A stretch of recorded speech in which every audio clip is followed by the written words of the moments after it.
¿Qué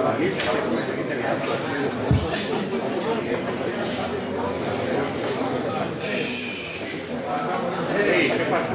Siento que aquí no me preguntan. No. Ponen nota.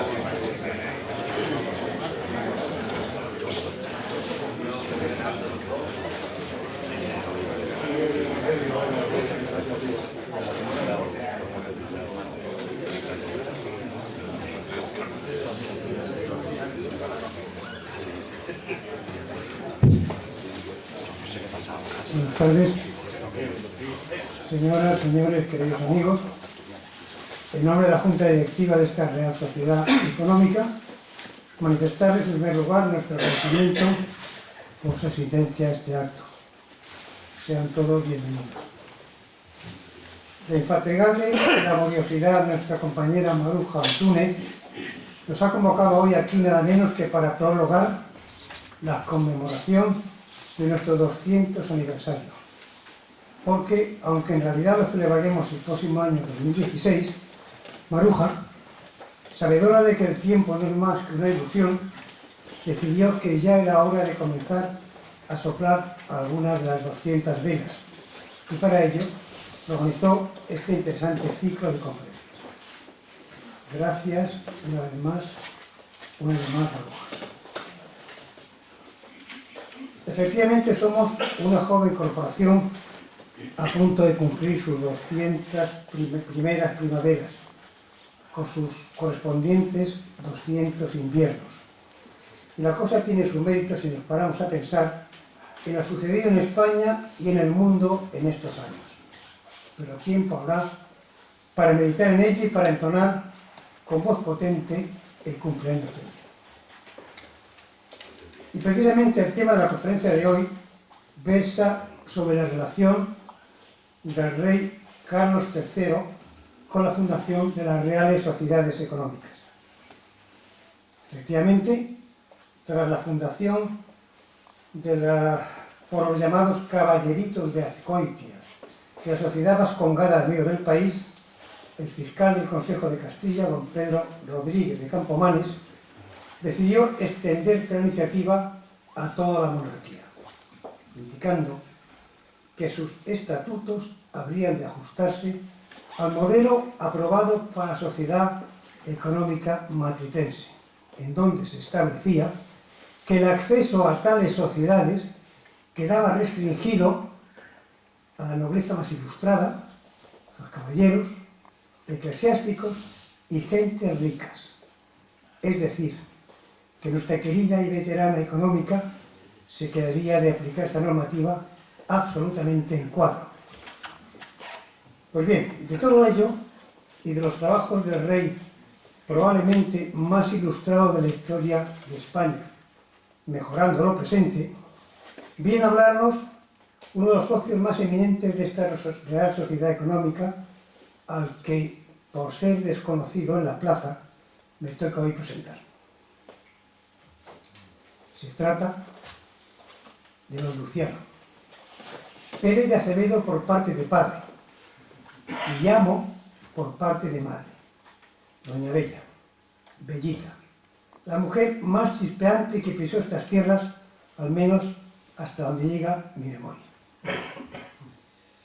Jurista, abogado en ejercicio desde hace casi 50 años, empresario y casado nada menos que con doña Aurora Pina Quintanilla, padre de 4 hijos y abuelo mal educador de 6 nietos. Durante algunos años dedicó su vida a la política, montado en el taxi en el que, según el inolvidable Joaquín Garrigues, cabían todos los liberales. Vida pública que comenzó siendo delegado del gobierno y presidente de la Confederación Hidrográfica de Guadiana y acabó 10 años después como diputado de la Asamblea de Extremadura, tras de lo cual decidió abandonar la política. Abandono que lamentamos y que, con todo respeto, no acabamos en su día de comprender bastantes personas entre las que me encuentro. Y entre una cosa y otra, fue presidente de la excelentísima Diputación Provincial de Badajoz en la primera legislatura democrática. con toda seguridad, uno de los periodos más fecundos de la corporación provincial, en donde Luciano Pérez Acevedo desarrolló una magnífica labor. Quien les habla tuvo el honor de colaborar con él en aquellos años en los que ni yo tenía canas y Luciano tenía pelo. Y tengo tan positivo recuerdo de aquellos tiempos de trabajo a las órdenes de Luciano, cuando oigo hablar de la conveniencia de suprimir las diputaciones, siempre digo que mejor sería dejarlas en paz y dedicarse a adelgazar las taifas autonómicas. Luciano es ante todo un hombre ilustrado, estudioso del derecho y de la historia, un hombre de profundas convicciones políticas y morales, un humanista en el sentido más pleno de la palabra, una persona, en fin, de las que en estos momentos echamos de menos en esta España desnortada en la que nos ha tocado vivir. Con ustedes, pues, don Luciano Pérez de Acevedo y Amo. Muchas gracias.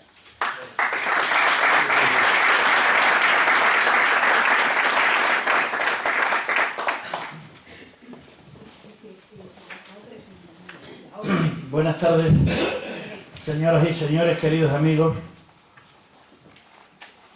Muchas gracias, Maruja, por haberme ofrecido esta primera conferencia del Bicentenario de la Económica.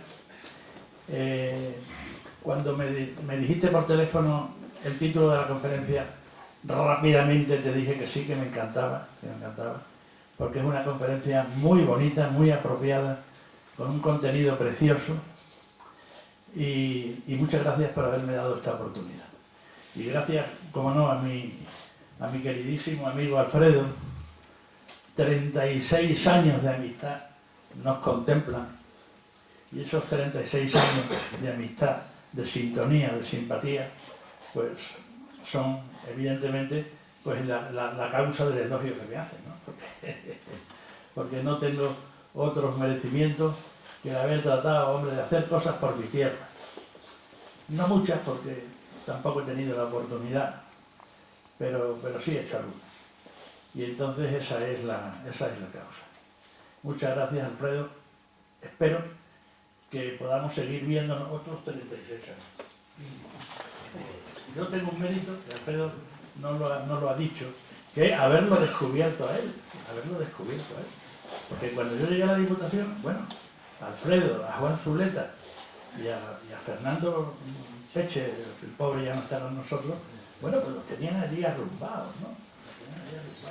Es decir, Juan Díaz Ambrona, que había sido presidente de la Diputación, los había contratado como expertos para una oficina provincial de inversiones, una gran idea en aquella época, y se marchó Juan Díaz Ambrona, y a estos señores pues ya nadie les hizo ni puñetero caso. Cuando yo llegué, pues bueno, me encontré con ellos, yo no los conocía, me presentaron, tuve una conversación con ellos y me di cuenta que era una gente valiosísima. Y cogí a los tres, a cada uno lo puse en un sitio, y bueno, un resultado fantástico. Por eso te digo que el gran mérito mío fue haberlo descubierto. Bueno, vamos a hablar de Carlos III y las económicas. Bueno, vamos a hablar de muchas cosas. De Carlos III, vamos a hablar de la Ilustración, vamos a hablar obligadamente de las económicas, vamos a hablar del siglo XVIII. Yo voy a agrupar la conferencia, voy a agrupar estos datos en tres partes. En una primera parte vamos a hablar de lo que fue la Ilustración, el fenómeno de la Ilustración, la corriente de la Ilustración. ¿Qué fue y dónde está históricamente enmarcada y desde el punto de vista, desde la perspectiva también de la historia del pensamiento? Sí. Como sabéis, la corriente de la Ilustración fue durante el siglo XVIII, en España más bien la segunda mitad del siglo XVIII, y está enmarcada entre dos grandes faros de la ideología mundial o europea, que son 1688, la Revolución Inglesa, y 1789, la Revolución Francesa. entre ambos faros ideológicos, grandes faros ideológicos, está ubicada la corriente o la época de la Ilustración.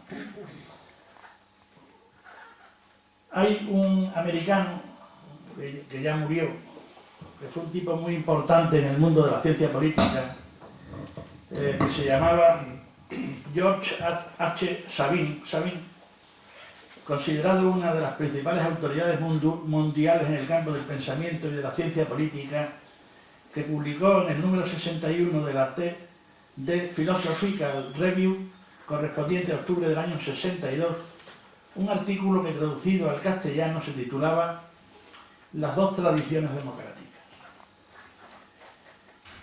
en el que en muy pocas palabras aclaraba con enorme sencillez algo tan complejo y difícil de entender como era la idea, como es la idea central y las consecuencias de las revoluciones inglesas de 1688 y francesa de 1789. Una cosa que debemos tener clara porque es la prueba del algodón de las ideologías y de la propia democracia, ayer, hoy y mañana. Decía Sabin que detrás de la tradición democrática inglesa o anglosajona hubo una revolución, la de 1688, que tenía por objeto dar al ciudadano la libertad. Es decir, la revolución inglesa se identifica con la libertad. Esa es su idea central. Esa es su idea central. Porque todos sabemos que tanto el liberalismo como la doctrina inglesa, de donde nació el liberalismo, la doctrina de Locke, pues es equivalente a la doctrina de los derechos naturales. El hombre, por el hecho de ser hombre, por el hecho de haber nacido persona humana, tiene una serie de derechos. Y el primero de esos derechos es la vida y la libertad. Y precisamente, el Estado, la existencia del Estado se justifica porque es necesario que el Estado garantice el ejercicio de esos derechos naturales que corresponden al hombre y que le garanticen naturalmente su ámbito de privacidad desde el punto de vista individual y social. Y detrás de la tradición democrática francesa hay también otra revolución, la de 1789, que busca la igualdad de los hombres. La igualdad de los hombres.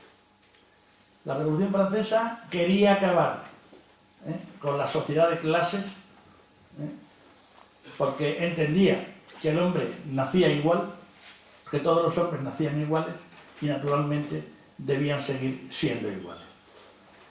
Lo que ocurre es que esto, como comprenderéis perfectamente, es una utopía, no es más que una utopía. Pues bien,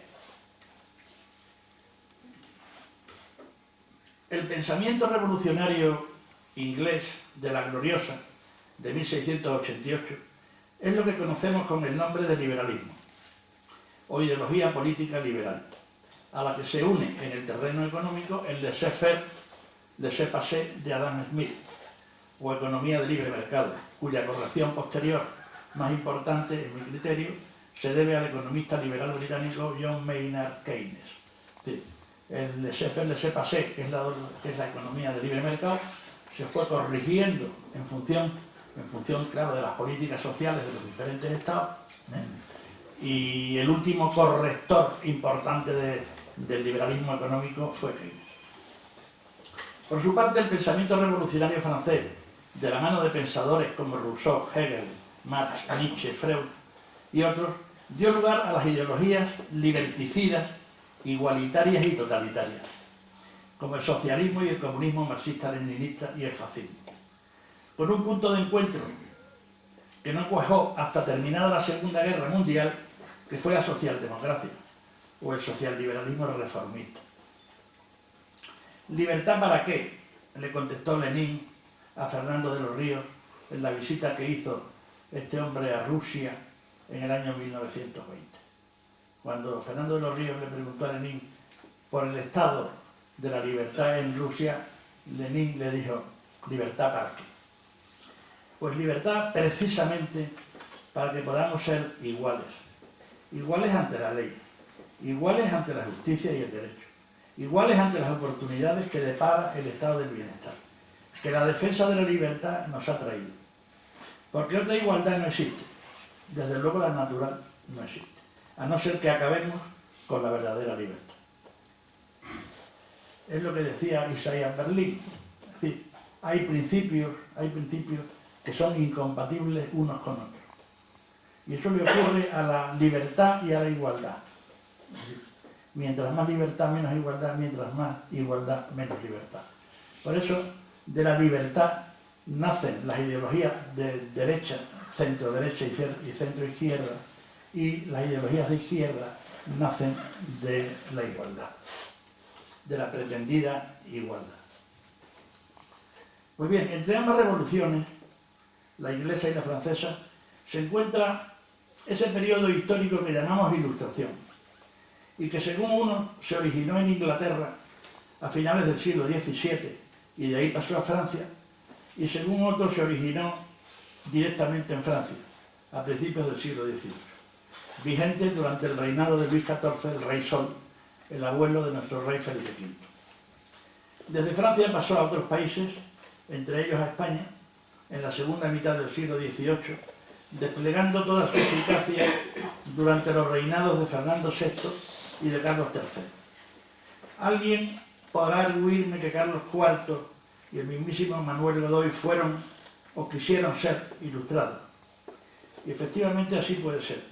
Pero la convulsión que sufrió España durante ese periodo y la irrupción de las ideas revolucionarias francesas y liberales frustraron las ideas ilustradas y la labor de los gobiernos que a duras penas resistieron el empuje de los ejércitos imperiales y las nuevas ideas que traían en la mochila.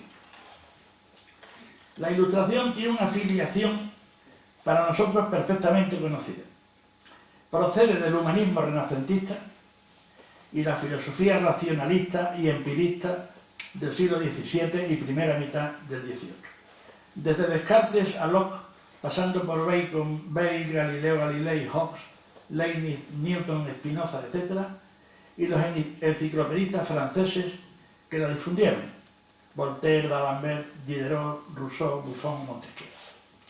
El hombre se humanizó, esto es, comenzó a pensar por sí mismo, a partir del Renacimiento, y se fue independizando de revelaciones divinas, trascendentes y de concepciones nacionalistas identitarias, verdaderos cepos y grilletes intelectuales.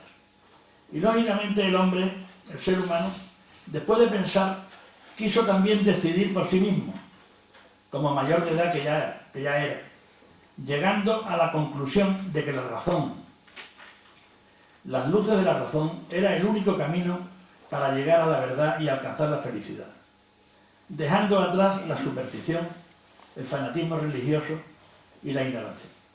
Pues todo hombre tiene derecho a la felicidad, que constituye un fin en sí misma, siendo la política el arte de hacer felices a los pueblos, o así al menos debe ser. Pero en este punto quiero hacer una matización, y más estando en presencia de un teólogo, como es Alfredo. Para un católico, esta primacía de la razón sobre los sentimientos, sobre la fe, no se traduce exactamente en el abandono de la fe religiosa, sino que será necesario analizar el problema desde la óptica tomista, la doctrina de Santo Tomás de Aquino, culmen del pensamiento cristiano, no solamente bajo medieval, sino de todos los tiempos, si lo unimos a San Agustín y a San Pablo. Santo Tomás, que cristianizó a Aristóteles, lo mismo que hicieron San Pablo y San Agustín con Platón. Un Aristóteles que llegó a España y a Europa de la mano de los pensadores árabes y a través de la Escuela de Traductores de Toledo y de Córdoba, decía que la razón es el vehículo de la fe,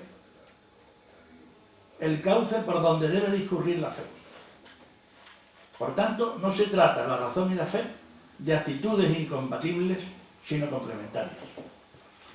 Así opina también el cardenal Ratzinger hoy Papa emérito, el mejor teólogo que ha tenido en muchos años y tiene hoy todavía la Iglesia Católica. También lo dijo el sabio, como siempre, el sabio siempre está en todo. El corazón tiene razones que la razón no conoce. Pues bien, ¿fue tantas veces como se ha dicho la Revolución Francesa hija de la Ilustración? En absoluto, en absoluto. La Ilustración fue un movimiento cultural o intelectual y como tal sus ideas tuvieron una plasmación en lo político, en lo social, en lo económico, en lo cultural, etc. En lo político, la Ilustración tuvo su modelo, el despotismo ilustrado. Es decir, el gobierno para el pueblo pero sin el pueblo, que nada tuvo que ver con los modelos revolucionarios franceses, aunque Napoleón Bonaparte podría pertenecer a esta clase del despotismo ilustrado. Luis XIV, el rey Sol, el abuelo de Felipe V, Federico II el Grande de Prusia, Catalina II la Grande de Rusia, José II de Austria y nuestro Carlos III, monarcas absolutos, todos ellos irradiaron este sistema político dentro del movimiento de la Ilustración. Muchas veces se oye que la Ilustración fue demócrata o democrática. Nada de eso. La Ilustración tuvo por meta el despotismo ilustrado. Tampoco el modelo económico que lució la Ilustración, el mercantilismo de Juan Bautista Colbert, ministro de Luis XIV, sistema que también siguieron los ilustrados españoles, tuvo nada que ver con el liberalismo económico que se fue implantando en toda Europa y América del Norte tras la Revolución Inglesa y que se consolidó definitivamente en el primer tercio del siglo XIX. El colbertismo proponía un fuerte dirigismo e intervencionismo estatal en la economía, especialmente en la agricultura, el comercio, la industria, la construcción de infraestructuras y equipamientos urbanos, etc. Como el movimiento de la Ilustración en la política buscaba disipar las tinieblas de la humanidad mediante las luces de la razón, combatiendo la ignorancia, la superstición y la tiranía, para lograr así el progreso de los pueblos, que avanzan mediante el conocimiento y la investigación de las ciencias útiles y de las actividades agrícolas, comerciales e industriales. Por otra parte, tampoco puede hablarse de Revolución Francesa en sentido unitario, pues lo cierto es que hubo varias revoluciones francesas. La Asamblea Constituyente del 89 al 92, la Convención Girondina del 92 y el 93, el Terror 93-94, el Directorio 95 al 99 y las dictaduras napoleónicas del 99 a 1815. Cada fase o periodo revolucionario tuvo sus características propias, no pudiendo negarse que haya puntos de contacto entre el movimiento de la Ilustración, cultural o filosóficamente hablando, y aquellas ideas que pusieron en marcha la Gran Revolución o alguna de sus fases, exceptuando, claro está, el terror jacobino. En el fondo, las ideas de la Ilustración, tanto en el campo político, económico, social, filosófico y religioso, fueron ideas y sistemas políticos, sociales y religiosos al servicio de la monarquía absoluta y regalista. A este conglomerado absolutista, que dejó de ser ilustrado tras la Revolución Francesa, se enfrentó el liberalismo una vez cerrado el periodo napoleónico. En el primer tercio del siglo XIX, prácticamente desaparecieron de Europa todas las monarquías absolutas y con ellas las ideas y las políticas ilustradas. Las reales sociedades económicas de amigos del país dieron paso a los ateneos liberales y al apogeo de la masonería, y las monarquías pasaron a ser constitucionales o parlamentarias. En España desapareció el absolutismo con Fernando VII, y la monarquía de Isabel II fue ya una monarquía constitucional apoyada por el liberalismo. El absolutismo, en lo sucesivo, se limitó a ser el reducto del carlismo y del ultracatolicismo. Bien, y con eso pasamos a la segunda parte, que es donde vamos a ocuparnos del siglo XVIII español. Las personas de mi generación, la generación de la posguerra y aledaños, terminamos el bachillerato y en muchos casos la carrera, exceptuando, claro, las carreras específicas de historia, filosofía y ciencias políticas, sin tener una idea clara de lo que representó el siglo XVIII español. Un siglo que formaba parte de la época oculta de la historia de España, que no se enseñaba en los centros escolares y que abarcaba desde finales del XVII hasta prácticamente el glorioso alzamiento nacional.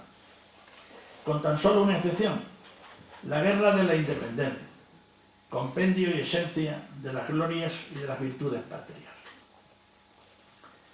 Muchos incluían el siglo XVIII dentro del famoso periodo y concepto de la decadencia, algo fuera de lugar por cuanto no cabe hablar de decadencia durante el siglo XVII, el siglo de oro de la cultura española, ni en el XVIII, el siglo de las luces, el siglo de la Ilustración, ni en el XIX la decadencia de los tercios de Flandes estaba ya muy lejana.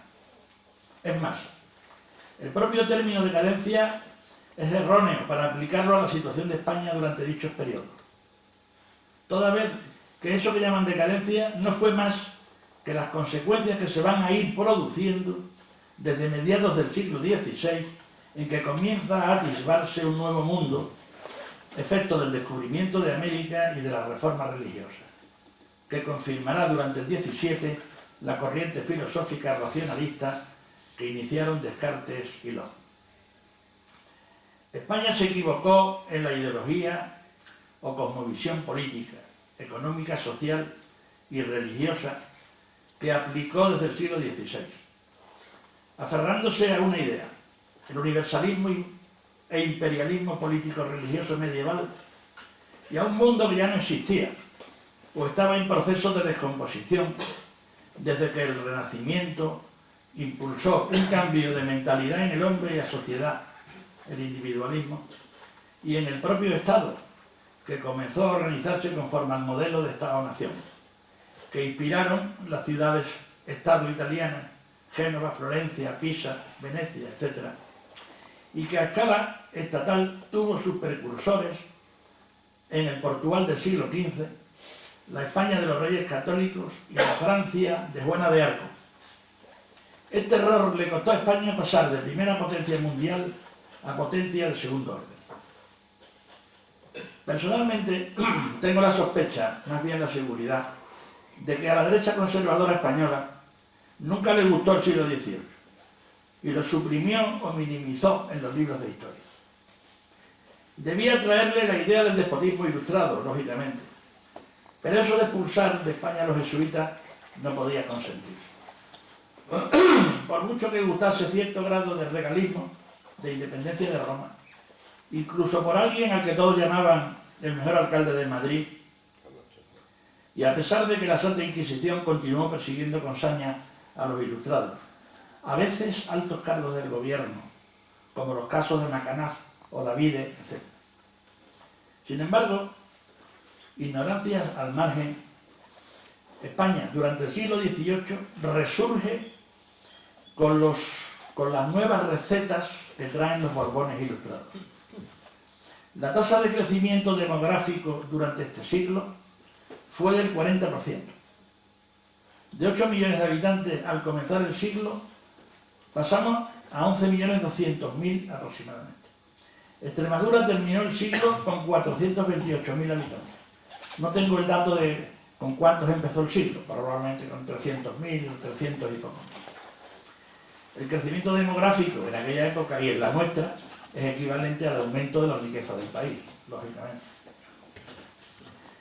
España recuperó su influencia y una parte importante de los territorios italianos, Nápoles, Cerdeña, Milán, Parma, Piacenza, llevándose a cabo una gran reforma en la administración central, local, colonial, fiscal y tributaria.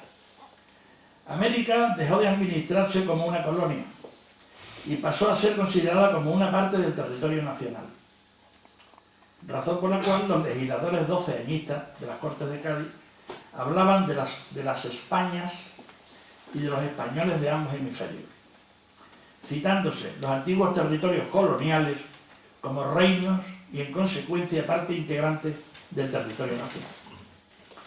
Los decretos de nueva planta de Felipe V tuvieron el acierto a las fuerzas Orcan de suprimir las aduanas, puertos secos y fronteras interiores entre Aragón, Cataluña, Valencia y Mallorca, y a su vez de estos con Castilla, unificando por necesidades de importación-exportación toda la imposición tributaria y fiscal que con anterioridad era variada y caótica entre los propios reinos con fronteras interiores y mucho más de cara a los países que comerciaban con los reinos españoles, porque los impuestos de importación eran distintos en Cataluña, en Aragón, en Valencia, en Mallorca, etc.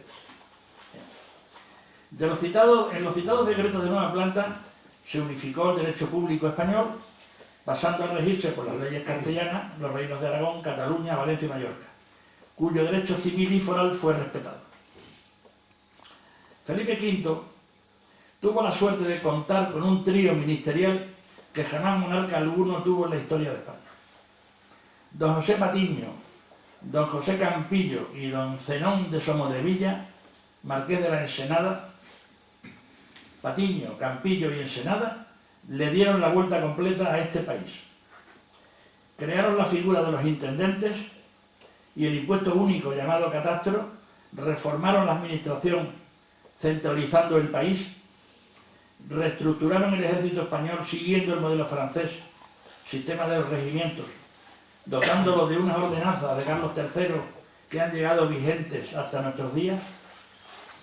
Crearon las escuelas de Guardia Marina y los arsenales de Ferrol, Cartagena y Cádiz, La Carraca, los astilleros de La Habana y Guarnizo en Vizcaya, y entre Jorge Juan I y Romero Holanda después construyeron nuestros famosos navíos de línea de 2, 3 y 4 puentes de hasta 140 cañones, como tenía el Santísima Trinidad, salido de los astilleros de La Habana y único navío en el mundo con 4 puentes, perdido en Trafalgar cuando lo llevaban los ingleses como trofeo a Gibraltar. Está hundido frente a Tarifa, antes de llegar a Tarifa, frente a Bolonia, exactamente, está hundido. España creó una escuadra con más de 100 navíos de guerra. Inglaterra, como mucho, podía tener 150, y 500 buques de guerra en total, incluyendo todas las categorías y buques auxiliares. Porque Ensenada se dio cuenta de que lo más importante que debía tener España era una poderosa armada que defendiera nuestro territorio ultramarino, pensando que en tierra, en virtud de los pactos de familia, estábamos defendidos por el ejército francés, el más poderoso de Europa, como se encargó de demostrar Napoleón Bonaparte no mucho tiempo después. Los ingleses comprendieron enseguida que la política del Marqués de la Ensenada podía acabar con el poderío mundial de la escuadra inglesa y le tendieron una trampa diplomática de la colonia del Sacramento, en Uruguay, en connivencia con el Marqués de Pombal, primer ministro angrófilo de Portugal, que terminó con el arrasamiento de las misiones jesuitas de los 7 pueblos, ubicadas en el actual Río Grande del Sur, Brasil, por el ejército portugués y los contrabandistas bandeirantes. Es el tema de la película La Misión, que todos o casi todos hemos visto. Este asunto fue verdaderamente complejo. Al conquistar y tener que devolver España a Portugal varias veces la colonia del Sacramento, Carlos III finalmente cayó en la trampa que los ingleses, en colaboración con Portugal, le tendieron y despidió al Marqués de la Ensenada, probablemente el ministro más importante que ha tenido España en su historia, seguido a escasa distancia por nuestro insigne paisano don Juan Bravo Murillo, el primer tecnócrata de la historia de España. Se produce también durante el siglo XVIII otra circunstancia digna de reseñar por su interés. España, por el Tratado de París de 1763, recupera la Luisiana, a cambio de la Florida, que también recuperó 20 años después, en 1783. La Luisiana, algo que habitualmente se desconoce, llegaba entonces desde el Golfo de México hasta Canadá, ocupando toda la franja central de norte a sur de los Estados Unidos de Norteamérica, sobre 2,5 a 3 millones de kilómetros cuadrados, la superficie que hoy ocupan 13 estados, creo recordar, de los actuales Estados Unidos, 5 o 6 veces España. Una superficie igual a la suma de España, Portugal, Italia, Francia, Alemania, Reino Unido, Bélgica, Holanda y Noruega. En los siglos XVII y XVIII, excepto el territorio en la costa este que ocupaban las 13 colonias inglesas, todo el territorio que forman hoy los Estados Unidos era español. La Florida, los Apalaches, en la costa este, Luisiana, Nuevo México, Texas, Arizona, Colorado, California, Nevada, etc., en la costa oeste, hasta el estrecho de Bering y Alaska. Es paradigmático, se me permitirá la digresión, cómo España fue incapaz de colonizar estos territorios, perdiéndolo ante el flojo empuje militar de las colonias inglesas, a finales del siglo XVIII y principios del XIX, en contraste con la fuerte consolidación de la presencia española en los virreinatos de Nueva España, Nueva Granada, Perú, Río de la Plata, Capitanías Generales de Venezuela, Antillas Mayores, etc. Para mayor vergüenza, la Florida fue vendida a Estados Unidos y la Luisiana regalada por nuestro paisano Godoy a Napoleón en 1800 con motivo del tercer tratado de San Ildefonso. Una buena finca, sí señor. Ocurre que los españoles éramos rentistas y en América del Centro y del Sur la calidad de las tierras, el clima y el carácter pacífico de unos indios adecuados para trabajar en la agricultura, ganadería y minería a través del repartimiento de tierras, las encomiendas y las concesiones mineras, hizo que se pudiera reproducir inmediatamente el sistema señorial y latifundista de la metrópoli, en beneficio de los españoles y de la nobleza india, después de sus descendientes criollos. Los reyes españoles fueron muy listos y no permitieron que en América se constituyera una nobleza que les hiciera sombra o les acarrease problemas.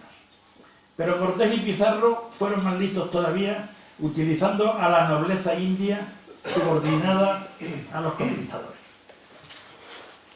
El mantenimiento de la nobleza india junto al conquistador y el mestizaje hicieron posible garantizar la persistencia de la sociedad estamental, incluso con posterioridad a la emancipación.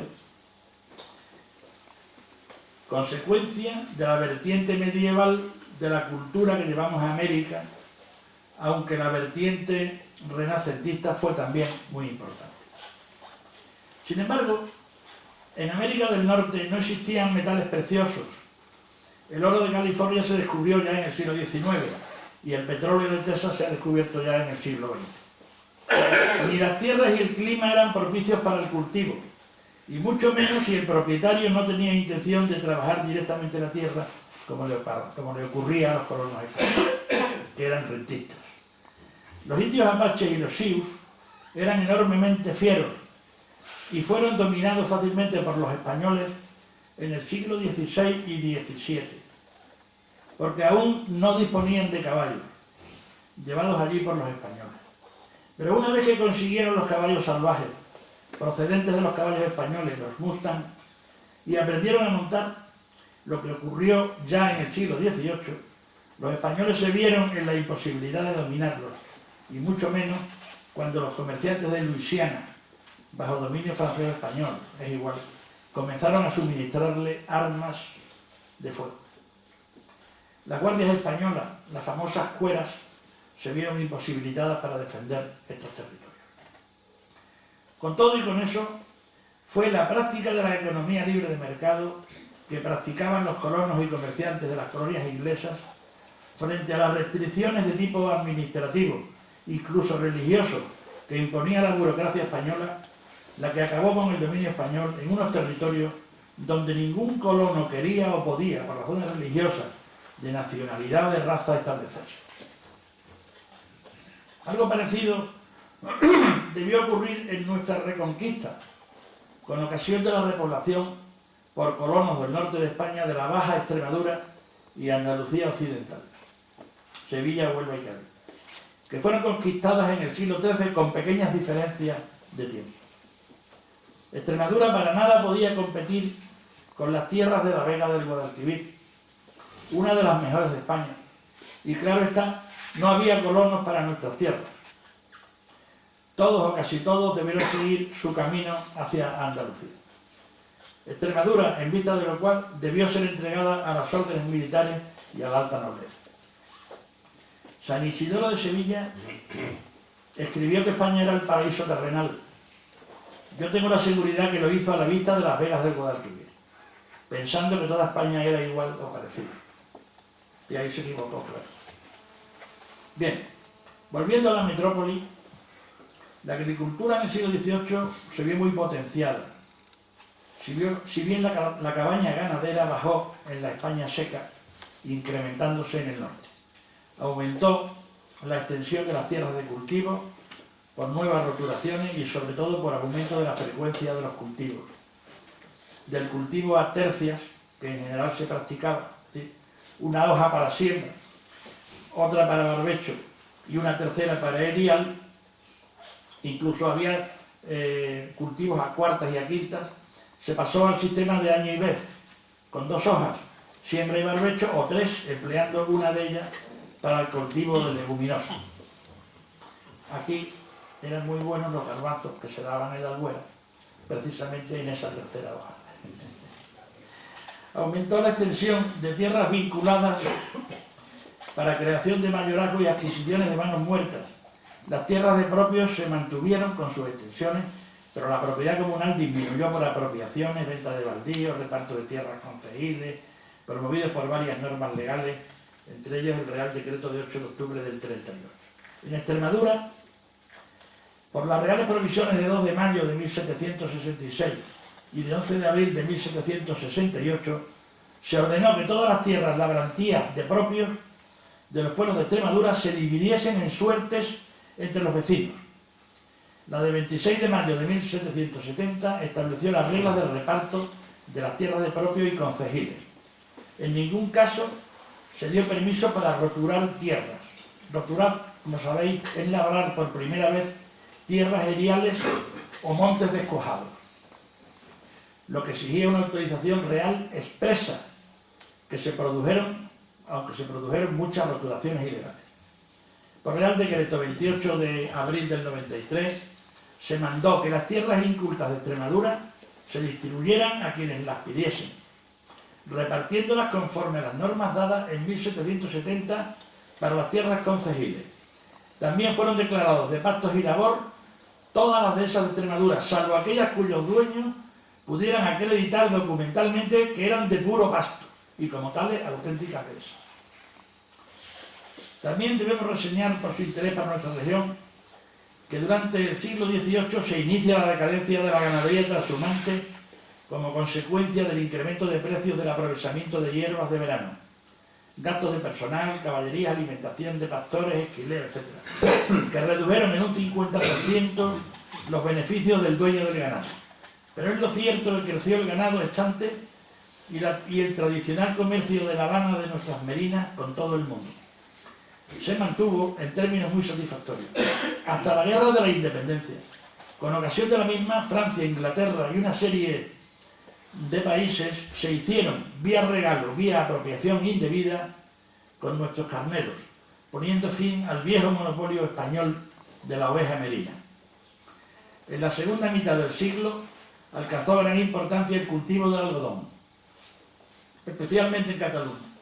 Una actividad nueva, no reglamentada por ordenanzas gremiales, que atrajo a indianos con mucho dinero para invertir y que fue la base de la industria algodonera catalana.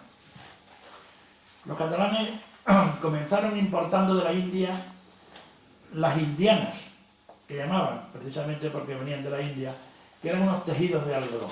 Bueno, y ellos, los catalanes, las reexportaban a América.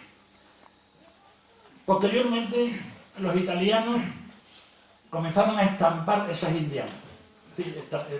A la tela de algodón blanca, normalmente o cruda, pues la estampaban con muchos colorines y eso gustaba mucho en América, gustaba muchísimo en América.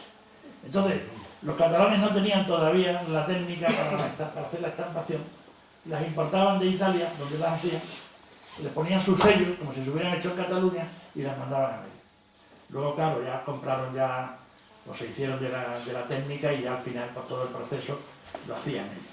Ganaron. Bueno, esa fue la base, la gran base de la industria catalana del algodón, de la industria textil del algodón. Es sabido que la máquina de vapor, la metalurgia de altos hornos y la industria textil algodonera, unos años después, desencadenarían en la Europa continental la llamada revolución industrial. Inglaterra, como siempre, se anticipó y tuvo su revolución industrial en las últimas décadas del siglo XVII.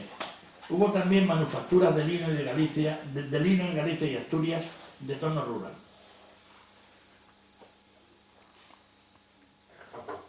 A la minería tradicional se sumó en el siglo XVIII la minería del carbón piedra, una necesidad frente a la grave deforestación que sufría el país al utilizarse el carbón vegetal para la obtención del hierro.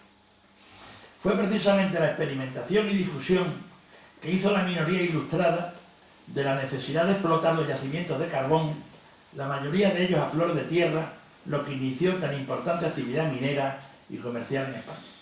La Real Sociedad Vascongada de Amigos del País promovió en 1775 ensayos de fusión de mineral de hierro utilizando carbón de piedra. El Consejo de Castilla recomendó a las Reales Sociedades Económicas de Amigos del País que prestaran atención a los lugares donde pudiera haber canteras de carbón de piedra, con el fin de que pudieran proponer a la superioridad lo conveniente para su aprovechamiento. En poco tiempo surgieron explotaciones mineras de carbón en Asturias, El Bierzo y Manzanares de la Sierra. Se hicieron también algunas extravagancias, como fue la repoblación de la zona de Sierra Morena por colonos alemanes y españoles en tiempos de Carlos III, donde acreditó el superintendente general del proyecto, don Pedro de Olavide, su gran imaginación a la hora de organizar y poner en marcha este proyecto, que contemplaba una dotación por colono de 50 hectáreas de tierras de labor y algún terreno más en collados y laderas para árboles frutales, viña y olivos, distribuidos en 13 pueblos, como fueron la Carolina, la Carlota, la Luisiana, etc. Un proyecto que se consideró fracasado, más que por la idea en sí, por el tipo de gente que fueron traídas como colonos, inadaptados al terreno y a las condiciones climáticas de la zona. No obstante lo cual, a finales del siglo XVIII, presentaba el proyecto el siguiente balance: 957 familias españolas y 565 extranjeras acomodadas, 58.000 fanegas de tierra roturadas, 6.000 cabezas de vacuno, 800 yeguas, 300 mulas, 1.500 asnos, 9.000 cabezas de lanar, 10.000 de cabrío, 5.000 de cerda, más de 1.000 colmenas, 140.000 olivos, 51.500 frutales, 23.000 moreras y 131.000 viñas. Ese fue el balance de la extravagancia. El Santo Oficio premió a Olavide con la cárcel, acusado, entre otros muchos delitos, de mantener opiniones contrarias a la Iglesia Católica, como la herejía copernicana. ¿Les suena a ustedes algo así como el Plan de Badajoz? Sí. Pues ahí tienen su antecedente, pero sin alemanes, con granaínos y extremeños. ¿Se imaginan ustedes lo que sería hoy de Badajoz y Extremadura sin el Plan de Badajoz? Pues bien, si la preocupación de los ilustrados por la agricultura fue grande, el principal esfuerzo innovador tuvo lugar en el comercio y en la industria. El mercantilismo o colbertismo se dio cuenta de que el sustento del tráfico mercantil, en auge desde el descubrimiento de América, era el producto industrial, hasta entonces poco atendido políticamente, razón por la cual el Estado tenía que intervenir de manera clara en los distintos ámbitos que afectaban a la actividad industrial.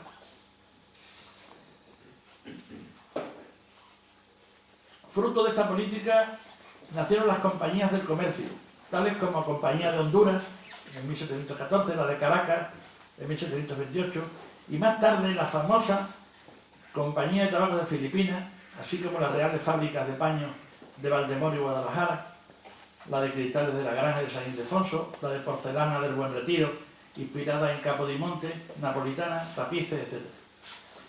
Por iniciativa del secretario de Estado y ministro de Fernando VI, el cacereño José de Carvajal y Lancaster, sobre el que después volveremos, se crearon las compañías de comercio y fábricas. Es decir, el cometido comercial de las compañías anteriores se une ahora al industrial, o mejor dicho, de organizar la producción industrial por medio de compañías que tenían el privilegio para exportar sus productos, ellas mismas, principalmente a